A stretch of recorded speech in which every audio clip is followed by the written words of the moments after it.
Entre l'âge où la mer a englouti l'ancienne Atlantide et celui qui vit naître les enfants d'Arius, vint une époque oubliée, de cités dévorées par l'humus. Ce fut celle où vécurent les barbares. Je vais arrêter, je vais pas dire Conan parce que sinon... Bonjour tout le monde. On va Salut, se faire salut! craquer. Quelle incroyable, quelle incroyable intro! Salut De ce YouTube! temps de la Lémurie. Exactement, on va parler De ces aujourd'hui de histoires de barbares Barbarian devenus of Lemuria. Alors ça va être un mix feuilletage, bref, critique, etc. Parce que, alors je les ai lus il y a quand même un sacré paquet de temps, mais je viens seulement de les avoir en physique. Donc je vais faire ça un petit peu de mémoire, mais je pense qu'il était temps qu'on en parle de cette gamme qui passe souvent quand même à côté de plein de propositions de table, je veux dire, et qui est pourtant un très bon jeu. Et on se faisait la réflexion avec Kiefer là tout à l'heure, c'est qu'il y a 5 ans, on a fait une vidéo où on conseillait notre top 3 des meilleurs jeux pour débutants. Mm. Et on s'est aperçu que sur les 3 jeux qu'on avait mis, 2 sont toujours d'actualité. Il faut savoir qu'on avait choisi Tales from the Loop, qui pour moi fonctionne toujours très bien pour des débutants. Et on avait choisi Barbarian of Lemuria, qui fait toujours le café. Donc voilà, on va en parler un petit peu aujourd'hui. Est-ce que tu sais ce que c'est que Barbarian of Lemuria, du coup? Oui, Oui. je me rappelle que, bon, sans le sensory, je me rappelle surtout que le système était très intéressant Ouais, et que la création de personnages était très libre et que ça permet aussi de faire des bonnes approches et de pas trop se prendre la tête avec le système. Pas de grosses exactement. compétences, de trucs compliqués, et ça c'est très très bien. Moi j'ai un très bon souvenir de Barbarian of Lemuria. On va passer de toute façon toute la gamme en revue. Je propose qu'avant de parler vraiment lore, création de perso, système, etc., on va se faire du bien, hein, aux yeux. Et on va regarder un petit peu cette carte. On va La se faire du bien carte, en groupe. Ah, ok. la carte de la Lémurie, quand même, que je trouve très très chouette. Donc vous avez les Ah montagnes oui. de l'Axos avec le nord, avec le Kanat, donc, qui a fait l'objet d'un supplément. Mm. Ensuite, on descend, on a les plaines de Klar, la jungle de Kush. Donc ici, je crois, ici, il y a eu un autre supplément, des chroniques lémuriennes. Mhm. Et enfin, on a ici le désert du Béchar, hein, donc c'est le 3e supplément. L'endroit où nous avons joué l'actual play, justement, qui au moment où vous voyez cette vidéo a dû sortir sur YouTube il n'y a pas très longtemps. Mhm. Donc voilà. Ça, c'était le premier, on se fait du bien pour les yeux. Mais se faire du bien seul, c'est moins cool que de le faire à deux. Donc je propose un deuxième truc bon pour les yeux. Je vous montre Non, c'est pas l'écran. la Lémurie, c'est le Cap d'Agde, hein, les amis, hein, après. Il y a des barbares aussi. Ouais, les Je vous barbares aussi. propose, Ils ont les mêmes costumes. je vous propose du coup l'écran de Barbarian of Lemuria. Dites-moi ce que vous en pensez, mais je le trouve magnifique. Voilà. J'aime bien. Moi, j'aime beaucoup. Appel à l'aventure, on voit les héros, il n'y a pas le titre en gros, c'est une seule image sur plusieurs pages. Il y a des grosses créatures qui rappellent bien qu'on est dans une nature sauvage et dinosauresque. C'est Très bien. ça. C'est du Voilà. validé 10 sur 10. Validé 10 sur 10. Ensuite, il faut regarder ce qu'il y a à l'intérieur. Donc, à Immersif, l'intérieur, ouais, c'est ça le chat, immersif. vous avez donc des options additionnelles de vilainie. Oui, vous avez des points de vilainie, c'est-à-dire que si vous voulez sauver votre grand méchant, vous pouvez claquer des points de vilainie pour qu'un sbire prenne un coup à sa place et qu'il puisse se sauver. Ça, c'est trop cool. On a un rappel de ce qu'est l'héroïsme, on y reviendra tout à l'heure, mais l'héroïsme, en fait, c'est un peu le sel de ce jeu. C'est des petits boosts que vous pouvez claquer pour faire des résultats incroyables. On a un petit rappel sur les armes, sur la vitalité, sur les options de combat. Et enfin, on a un petit aide-mémoire pour le MJ sur que trouver à quelle page, en fait. Donc ça, c'est plutôt cool. Et un petit tableau des monstres qui va bien. Voilà, donc tout ce qu'il faut dans l'écran. Moi, je trouve que c'est un très très bel écran. Je m'auto-valide. Voilà. J'ai pas de place sur ce bureau, je sais pas où mettre les trucs. Hop. Allez, on passe dans le gros du sujet. Barbarian of Lemuria, donc Et il a un le livre de gros base. sujet, Ouais. croyez-moi. Alors, il y a eu une première version, et puis il y a eu une édition révisée donc chez Ludosphérique en 2018, si je dis pas de bêtises, un petit peu avant que je me remette au jeu de rôle. Et puis, il y a eu l'édition révisée, donc qui est exactement la même édition que la première, enfin celle de 2018, mais où ils ont corrigé voilà, 2-3 coquilles, ce genre de choses. Donc celle-là, si je dis pas de bêtises, ça doit être la toute dernière, puisque je l'ai reçue il y a 2 semaines, donc à mon avis, ça doit être la toute dernière. Et qu'est-ce qu'on trouve dans ce jeu? Voilà, on vous dit libérez le barbare qui sommeille en vous. Arpentez les jungles de Kush infestées de prédateurs. Écumez les mers en compagnie des féroces pirates de l'île du Crâne. Perdez-vous dans les souks d'Alak, la cité des assassins. Explorez les tombeaux antiques des rois sorciers. En Lémurie, il y a toujours un trésor à piller, une princesse à sauver, un nécromant à affronter. Alors oui, on est sur du jeu très stéréotypé, mais ce jeu le fait bien, et vous verrez les illustrations, pourquoi je dis ça. Donc, qu'est-ce qu'on trouve dans ce jeu? Un système de jeu, création de perso forcément, la description de la Lémurie, un bestiaire, des règles pour simuler les batailles, et, ça c'est incroyable, 5 aventures complètes, prêtes à jouer, dont 3 sont des créations originales françaises, et un système de génération aléatoire de saga. On va regarder ça rapidement en détail. Alors, c'est en couleur, mais c'est couverture souple, par contre. Le gros point fort de cette gamme, c'est son prix. Parce que le jeu est en noir et blanc, couverture souple, ça permet de faire des jeux vraiment pas chers, puisque celui-là, et celui-là, il est à 40 euros. 40 euros, un livre de base aussi épais, en ce moment, il n'y en a pas beaucoup. Donc voilà, ça c'est quand même plutôt cool. On va regarder un petit peu les crédits, mais c'est majoritairement illustré par Emmanuel Roudier, qu'on a eu du coup sur l'Actual Play il y a quelques soirs de ça. Voilà, on va regarder vite fait les crédits. Donc, équipe éditoriale, Vincent Basset, Arnaud Prié, Emmanuel Roudier, Andrea Salvatore. Traduction, Vincent Basset, puisque oui, Barbare Murès, c'est une traduction à la base, mais ça a été repris en VO, et maintenant ils sont en train de, si je dis pas de bêtises, de traduire cette version en anglais, parce qu'il y a eu des trucs qui ont été rajoutés.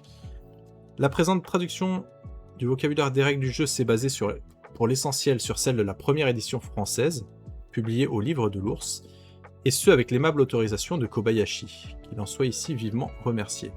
Illustration de couverture Emmanuel Roudier, intérieur et cartographie maquette Emmanuel Roudier.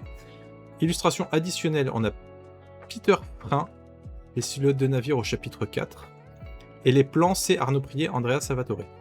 On a eu du Michael Croitoriu, Julien Drouet, Arnaud Prié, Andrea Salvatore pour la relecture, et on a un petit peu les mêmes personnes pour les scénarios originaux. Voilà, pour les crédits. Super. Bah, merci de les citer, c'est toujours très cool. Oui, je trouve qu'il y a des gens qu'on passe toujours un peu à la trappe, et c'est un petit peu dommage, donc voilà. Donc on commence le jeu par Bienvenue en Lémurie, on vous raconte ce que c'est que le Sword and Sorceries, ce que c'est que le jeu de rôle, le rôle des joueurs et du maître du jeu, le glossaire, très rapidement, et puis les règles. Alors on va... Voilà, cette illustration de ouf. Ouais. Ça, c'est Sword and Sorceries, clairement. Ah ouais. Ça, dans l'Heroic Fantasy, tu l'as pas, je trouve, tu vois. Y a je suis assez d'accord.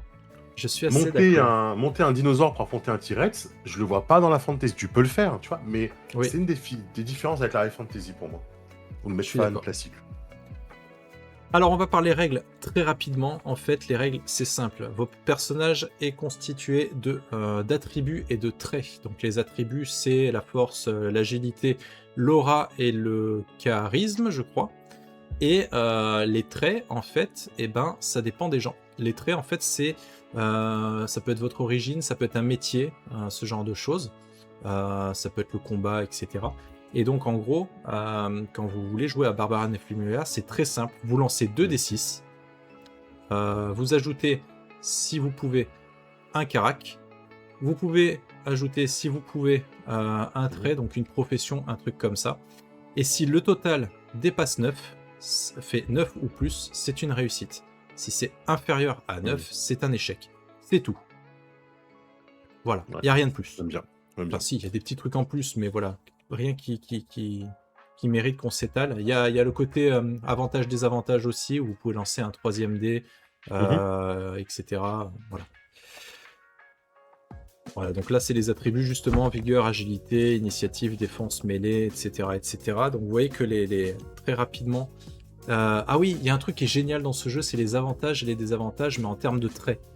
C'est-à-dire que vous pouvez avoir des bonus RP et des malus RP, par exemple. Donc là, on est sur la création de personnages, on peut voir des personnages qui viennent de différentes contrées. Ça n'apporte... du fluff et du RP, ça vous guide aussi sur les styles d'avantages que vous pouvez avoir. Par exemple, si vous venez d'Omis, Omis, on vous dit que les personnes de là-bas sont généralement grands, solidement charpentés, avec des cheveux blancs, ce genre de choses, etc. Et on vous dit les avantages de ce peuple, c'est ami des Céruléens, dur à cuire, fortuné, perspicace. Les désavantages, alors vous les avez pas tous, hein, vous pouvez choisir dans cette liste, mais les désavantages, vous avez Cupide, dur d'oreille, lent à la détente, malédiction de Morgazon. Morgazon, c'est un sorcier. Donc voilà, on choisit l'origine en fait de votre personnage. Et après, vous pouvez choisir des idées. On vous propose des idées de carrière. Voilà, assassin, agent, espion, ce genre de choses. Si vous voulez un chasseur, vous pouvez être chasseur, vous pouvez être éclaireur, pisteur et tout ça.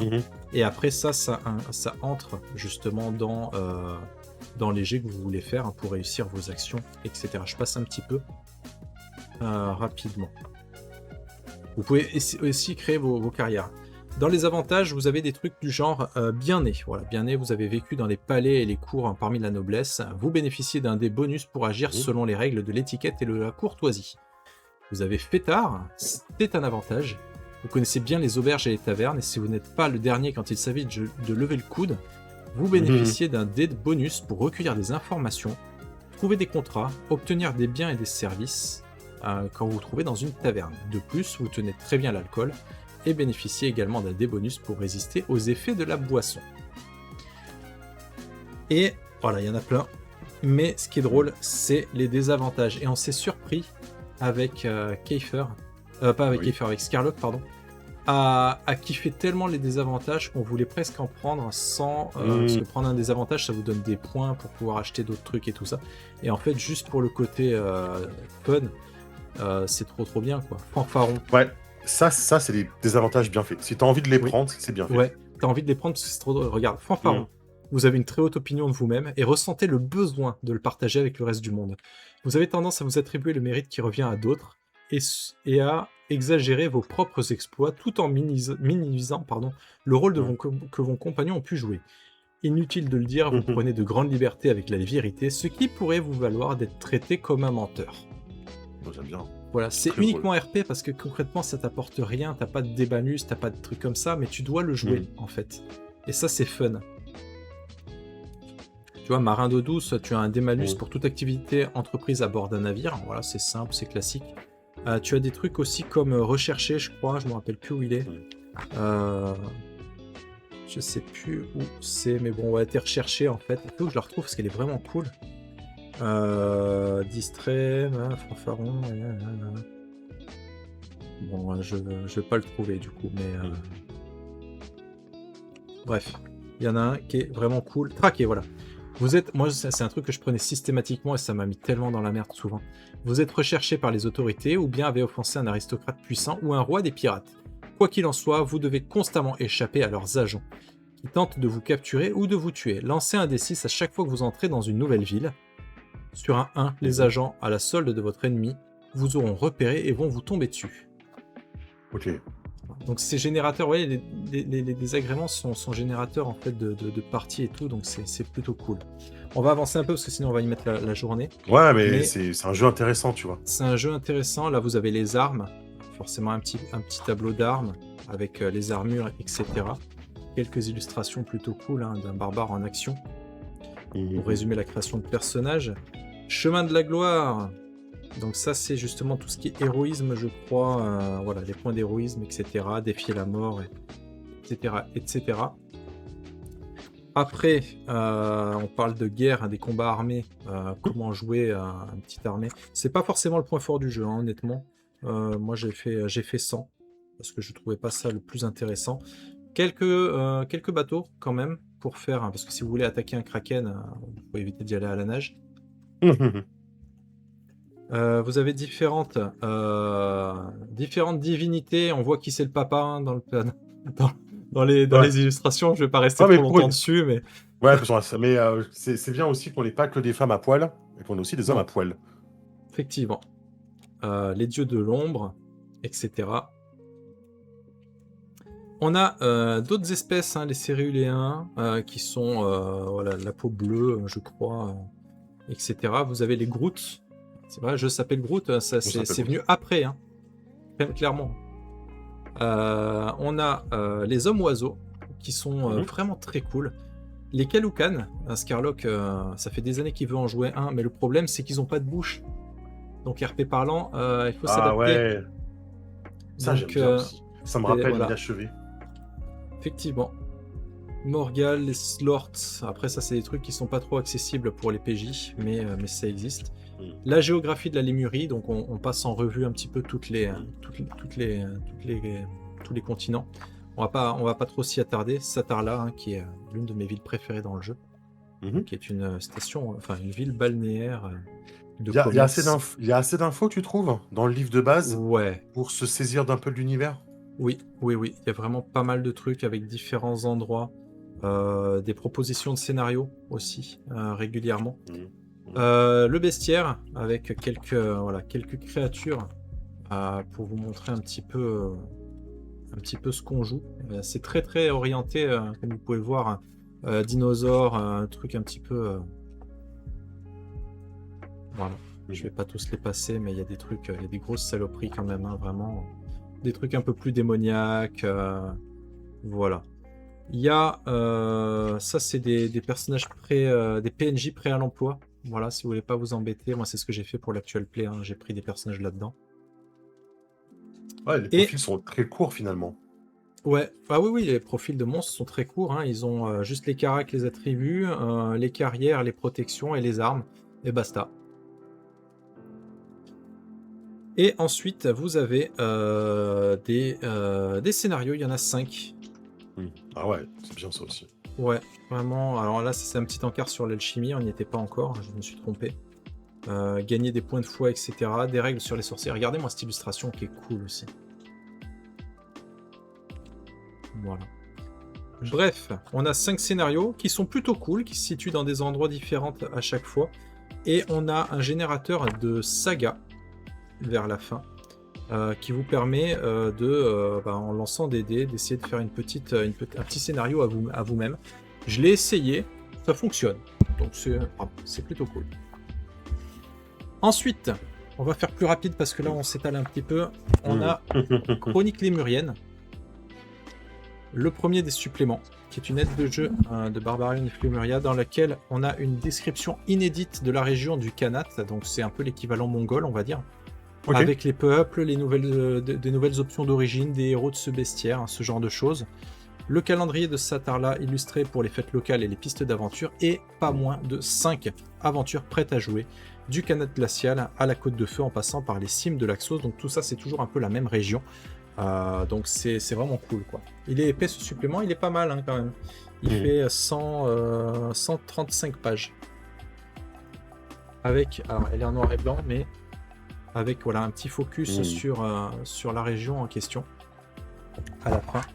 Donc on reste sur le même principe, couverture souple, en couleur hein, la couverture, et après à l'intérieur tout est en noir et blanc. C'est un supplément qui coûte un certain prix, puisque c'est pas affiché derrière. Donc je ne sais plus combien il coûte. Je me renseignerai. Hop. On va faire vite. Mais j'imagine qu'on est un petit peu sur les mêmes crédits que tout à l'heure, Emmanuel Rodier. C'est les mêmes noms pour la relecture. C'est les mêmes noms. Aide de jeu, aventure originale. C'est les mêmes noms aussi, Emmanuel Rodier. On a Lionel Beaupère. Qui a fait une aide de jeu et des aventures. Mais sinon, on est sur les mêmes personnes que le livre de base. Donc, nous avons, que je regarde bien, la table des matières. C'est ça, en fait, les 30 premières pages, c'est dédié au Khanat, donc à la géographie, etc. Avec des idées d'aventure également. Ouais, le côté mongol. Le côté géographique, pardon, avec les différentes steppes, etc.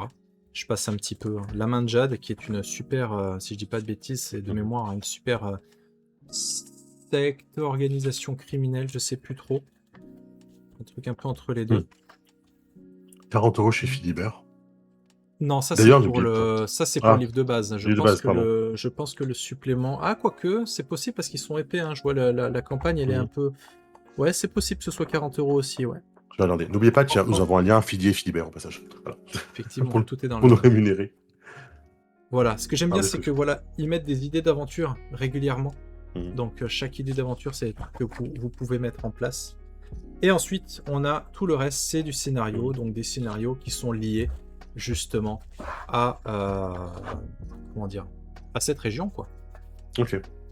Donc voilà, c'est le premier supplément de Barbarian of Lemuria. Je l'ai trouvé très cool, même s'il est très spécifique Kanat, donc faut aimer quoi, faut aimer comme style. Ouais. C'est pas le Mais- style que je préfère, mais il est plutôt Mais cool. effectivement, il est vendu à 45 € avec l'écran. Par une Avec chronique l'écran. lémurienne, premier Ah du oui, nom, il est vendu avec l'écran à 45 €. voilà, Donc, c'est pour avoir avec l'écran, l'écran. ça vaut le coup. Oui, ah, l'écran il est magnifique en plus, donc c'est un super, c'est un super pack quoi. Voilà, je passe un petit peu parce que là c'est que du scénario et donc je vais pas non plus vous spoiler. Mais si vous voulez un petit peu plus sur les scénarios, un truc que je trouve bien, c'est que je crois au début, voilà, ils ont mis un petit peu un descriptif. Hein. Un ennui mortel en route pour Liu, les héros se retrouvent bloqués sur l'île de Shelang par les premières tempêtes hivernales. Accueillis dans la forteresse qui domine cette petite île battue par les vents, ils se retrouvent soudain confrontés à l'apparition d'horribles zombies au front percé. La maîtresse des lieux a décidé de tromper son ennui en s'adonnant à la nécromancie. Avant que le carnage ne soit total, les héros découvriront-ils le sorcier mort-vivant emmuré au plus profond de l'austère bâtisse qui susurre à l'oreille de la châtelaine. Voilà, je vais pas tous les lire, mais celui-là on l'avait joué avec Scarlock et il était très cool. Voilà, Chronique lémurienne, premier supplément. Ensuite, ils ont fait, si je dis pas de bêtises, je me rappelle plus trop l'ordre, mais je crois qu'ils ont fait la campagne Le Dieu Voilé. Oui, en deuxième, c'est Chronique lémurienne 2, Le Dieu Voilé. Je suis sur le site de Philibert, hein, c'est pour ça que Parfait, merci je le Philippe. vois. Le Dieu Voilé, donc c'est une grande saga pour Barbarian of Lémurien. Voilà, parcourez les avenues de Satarla, la cité bénie des dieux, risquez-vous dans la venelle d'Alak, redoutée pour ses assassins, explorez Urseb pour ses catacombes à la recherche d'antiques trésors perdus, partez en quête du dieu voilé pour mettre fin au péril qui menace le joyau de la Lémurie. Les astres vous seront-ils favorables? La Lémurie, il y a toujours une divinité à apaiser, des tombeaux à explorer, des mystères à dévoiler. Donc c'est le deuxième supplément qui intègre une nouvelle classe, l'astrologue de mémoire. Et bah, c'est une campagne, donc c'est difficile d'en parler sans trop spoiler, parce que clairement, ça spoil à mort. Qui c'est qu'on a des différents Pascal Montagna pour l'astrologue, Frédéric Mousset pour le chapitre 3 sur le dieu voilé, et sinon, c'est un peu les mêmes personnes qu'au début, toujours avec Emmanuel Roudier au crayon. En relecture, on a les mêmes personnes, on a Félix Huet en plus que des autres personnes par rapport à la première édition. Voilà. Donc on a l'astrologue, qui est une nouvelle carrière. L'astrologie, c'est élaboré comme classe. Un petit peu, oui, ils essayent de... En fait, ce qui est intéressant, c'est que tu peux prévoir des mini-trucs avec les astres et que ça peut donner des bonus mécaniques en jeu. C'est rigolo, quoi. Ensuite, on a un beau panorama sur Satarla, avec une belle vue d'ensemble, etc. Un joli plan. Alors, c'est une ville qui a été créée par Emmanuel Roudier. Alors, tout ce non. contenu là, c'est du français original. Parce que Emmanuel Roudier n'est entre guillemets que l'illustrateur. Ok. Les auteurs, c'est voilà, Vincent Basset pour Satarla, Alak, Les Druides Gris, Le Dieu Volé, etc. avec Arnaud Prié et Andrea Salvadores. Ah, je pensais Il y a qu'il écrivait Pascal dedans un petit peu, Montagna tu aussi. Voilà. Non. vois. Ok. Manuel Ok. Roudier, il a rédigé, il a écrit dans Wurm. Mais dans Wurm, Barbarian ok. of Lemuria, Merci. c'est un illustrateur. Merci. Impeccable. Voilà.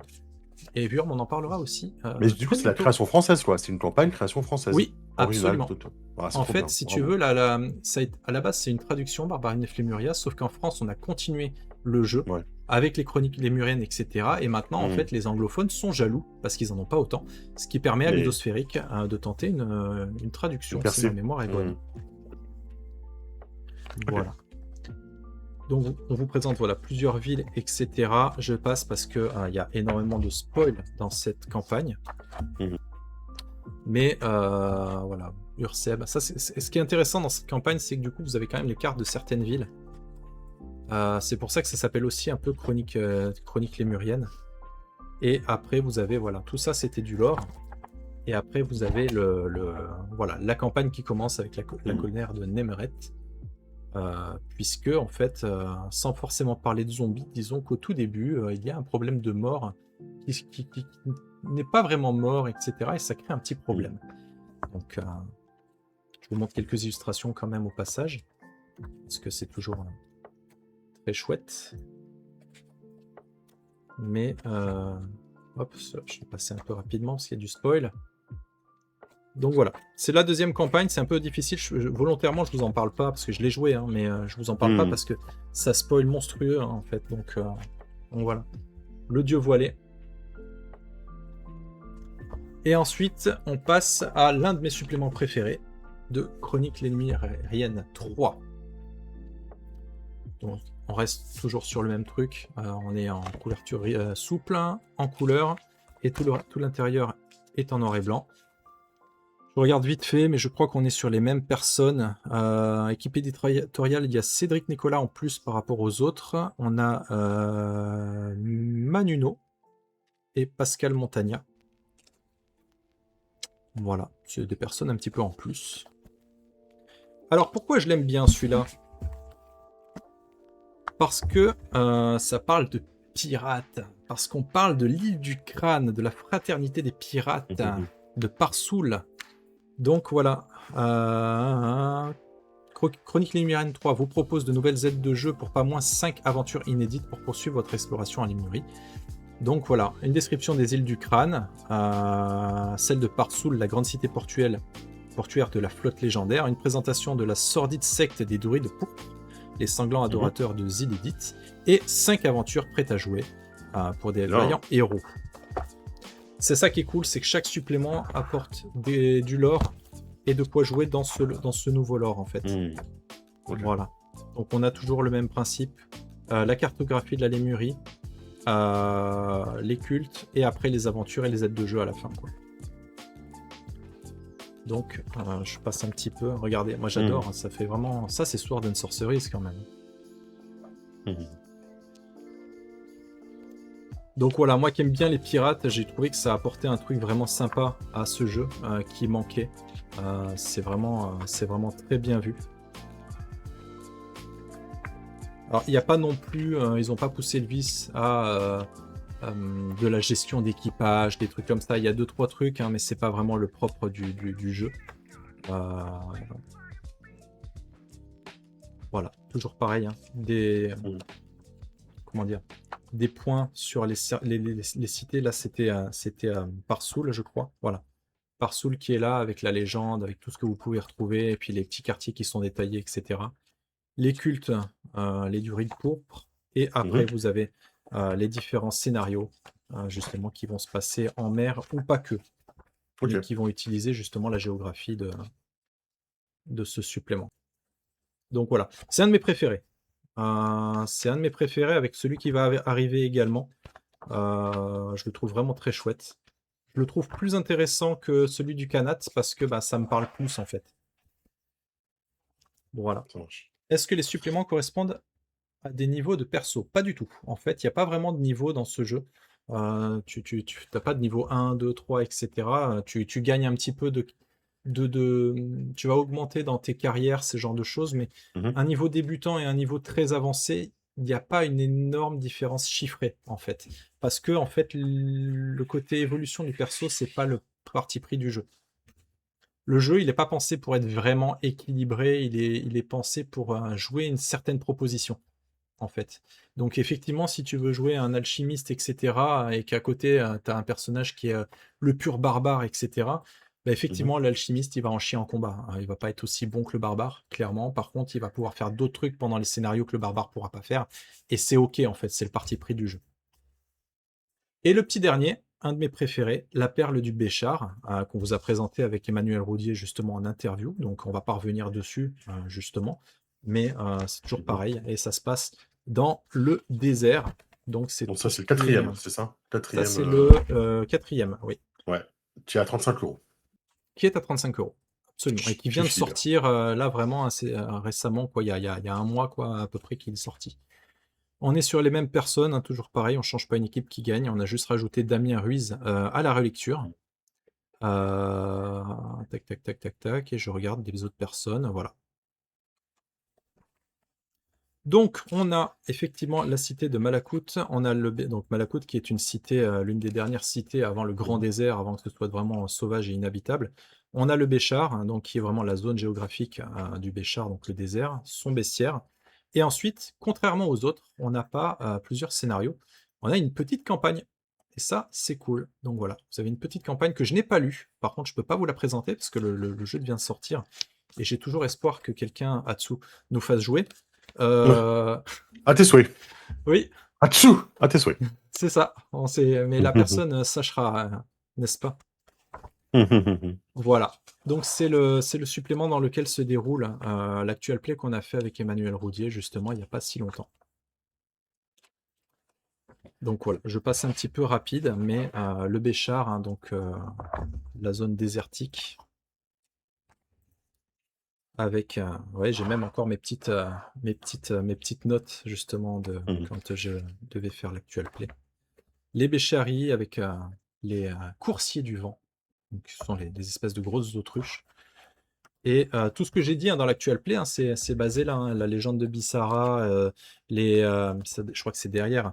La Mhm. course, voilà, la course du Bissimi, donc les courses d'autruche, voilà, j'ai rien inventé, hein, tout est dans le supplément. Donc, sauf le scénario, bien évidemment. Un petit bestiaire avec des nouvelles créatures. Donc voilà, j'en dis pas plus parce qu'après c'est quand même du spoil, mais voilà, la perle du Béchar, donc c'est une belle petite campagne qui fait justement tout le reste du scénario. Donc il y a vraiment de quoi jouer. C'est ce qui me plaît en fait dans Barbarian of Lemuria, c'est que tu n'achètes pas des suppléments qui sont que du contexte, tu achètes du jeu. Et ça, Ouais. c'est cool. Voilà. On va s'arrêter là pour pas que la vidéo ne soit trop longue. Mais je pense avoir fait un bref survol. Voilà. Donc, qu'est-ce qu'on en pense finalement de Barbarian of Lemuria? Qu'est-ce qu'on en pense? Alors, c'est pas le petit Doge, je vais juste enlever le titre parce que ça fait un peu hop.